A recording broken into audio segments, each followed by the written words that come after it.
Bienvenue sur la chaîne Physique, Chimie et Technologie. Je suis Monsieur Assaman, prof de PC au lycée. Nous sommes ici pour aider nos élèves avec beaucoup d'exercices d'entraînement dans les classes de seconde, primaire et terminale. Merci beaucoup. Abonnez-vous à ma chaîne. Merci beaucoup. Okay. Sans plus tarder, nous avons un exercice sur travail d'une force lors d'un déplacement. On dit pour pousser une valise de masse M égale 40 kg de A vers D, un déménageur dispose de deux possibilités. Il peut soit emprunter le chemin A, B, C, D, ou soit aller directement de A à D. Selon le trajet, la caisse est soumise à une force de frottement petit f d'intensité constante égale 50 N. Opposé à tout instant au vecteur vitesse du point M. Numéro 1. Calculer pour le trajet A, B, C, D, petit a à la ligne, le travail effectué par le poids de la caisse, petit b, le travail de la force de frottement. Numéro 2. Calculer pour le trajet en ligne droite AD, à la ligne petit a, le travail effectué par le poids, petit b, le travail de la force de frottement. Numéro 3 maintenant, conclusion. On donne alpha égale 30 degrés, bêta 45 degrés, H 3 mètres, C, CD, L égale à 4 mètres, H égale à 1 mètre et G égale à 10 newtons par kilogramme.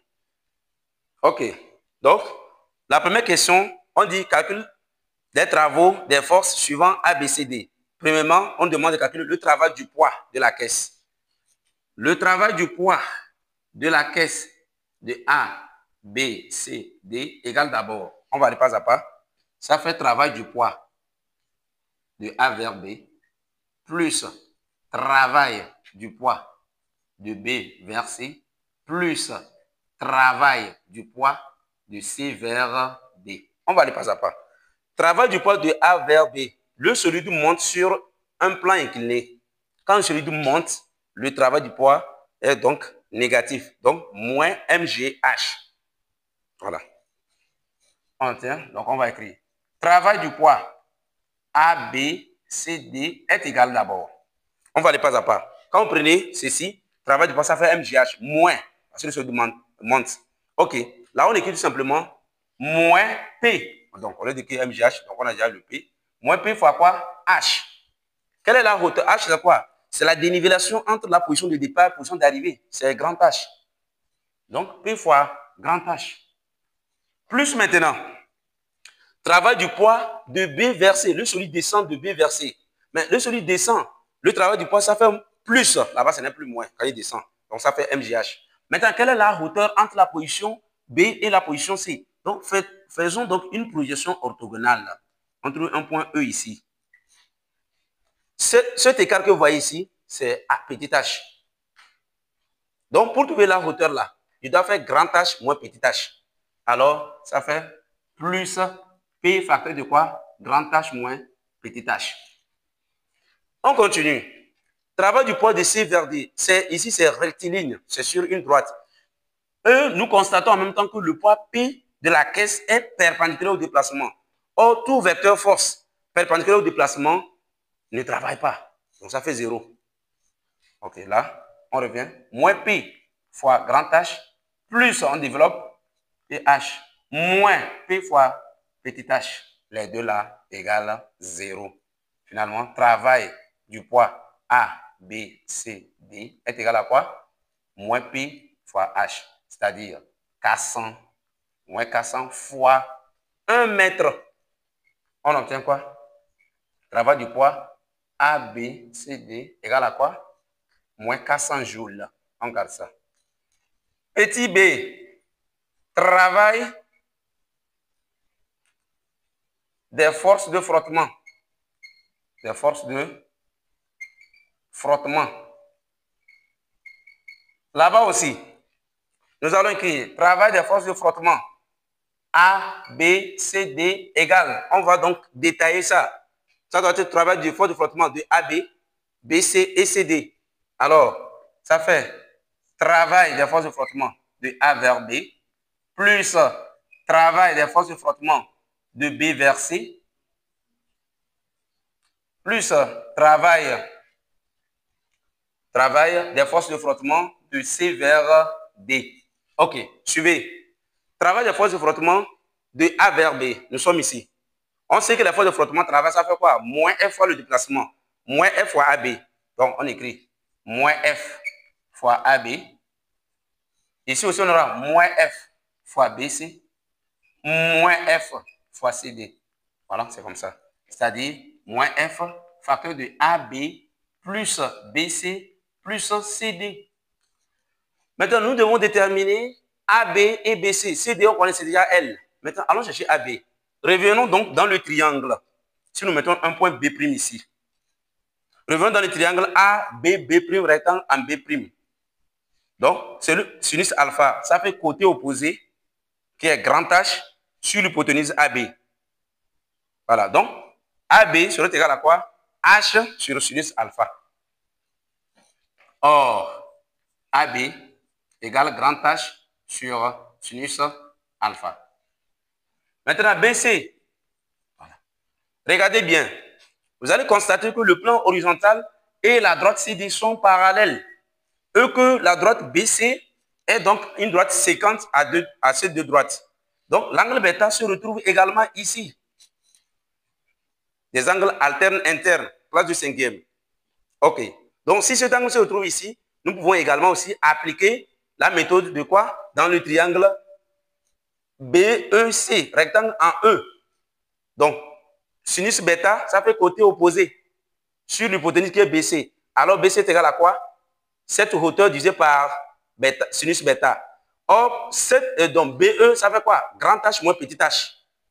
Donc, on aura grand H moins petit h sur sinus bêta. Et nous remplaçons, c'est tout. Alors, travail des forces de frottement de A, B, C, D est égal à moins F. Facteur de quoi? Donc, on remplace H sinus alpha plus grand H moins petit h sur sinus bêta plus L. Donc, je vais donc remplacer et calculer. Donc, on aura moins 50. Facteur de quoi? Grand H 3 sur sinus 30 plus 3 moins 1, il va rester 2 sur sinus 45 plus L. L, c'est combien? 4. Donc, on va dire en même temps que le travail des forces de frottement de A, B vers D. Donc, vous devez maintenant passer à l'application numérique. Vous obtenez donc valeur moins 640, donc 641 joules. Voilà, ça c'est la première étape. Donc, nous allons entamer à la question numéro 2.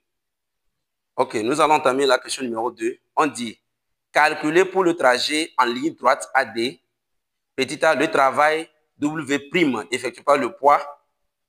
Petit b, le travail W' de la force de frottement. 3, conclure. Ok, nous allons donc entamer cette partie. Ok, maintenant, petit a, calcul de W' de A vers D, donc poids, A vers D. Alors, le travail du poids A vers, donc de A à D, on met prime, est égal. Long de la ligne droite, c'est très simple. C'est un plan incliné, vous voyez en même temps comme ça. Vous connaissez déjà la hauteur. Travail du poids. Et le solide monte. C'est-à-dire que s'il revient maintenant passer par cette ligne droite-là, AD là, comment calculer le travail du poids? Comme le solide monte, moins. Donc, moins P fois quoi? H. C'est simple. Ça revient également. Moins 400 fois 1. On trouve combien? Donc, travail du poids P'. Donc, on va P' de A vers D en même temps. Ça fait moins 400 joules. Petit b, calcul de donc W' des forces de frottement A vers D également. Voilà, ici, suivez très bien cette partie. Travail des forces de frottement sur la ligne droite A vers D, ça fait moins F fois AD en même temps. Nous sommes ici. On a déjà fini avec la première. Nous sommes ici. Donc, moins F. Maintenant, allons chercher AD. C'est ça qui pose problème. Maintenant, AD, regardez bien.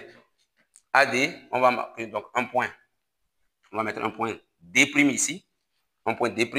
Donc, pour déterminer AD, regarde ce qu'on va faire. C'est l'hypoténuse dans le triangle A. Donc, vous allez constater que AD est l'hypoténuse dans le triangle ADD', rectangle en D'. Alors, ça veut dire que pour trouver AD, il va faire racine carrée de Pythagore. Donc, racine carrée de quoi? AD' carré plus D' au carré. Or, D' égale H. On garde ça. Cherchons AD'. AD'. La distance là. Pour déterminer ça, je dois faire AD', ça fait quoi? Ça fait AB' plus EC plus CD. Voilà. Allons chercher maintenant AB'. AB', nous sommes ici. Alors, AB' égale à quoi? Regardez le triangle ABB', rectangle en B'. C'est le côté adjacent. Donc, si j'applique tangente, tangente, ça fait quoi? Tangente alpha égale côté opposé sur côté adjacent. Côté opposé, c'est H en même temps. Donc, ça veut dire que ça fait H sur tangente alpha. On a fini avec ça. Maintenant, EC, nous sommes ici. Voilà. EC, c'est simple. Pour déterminer EC, également dans le triangle BEC rectangle en E. C'est le côté adjacent également à l'angle bêta. J'applique également tangente. Tangente égale à quoi? Côté opposé sur côté adjacent. Voilà.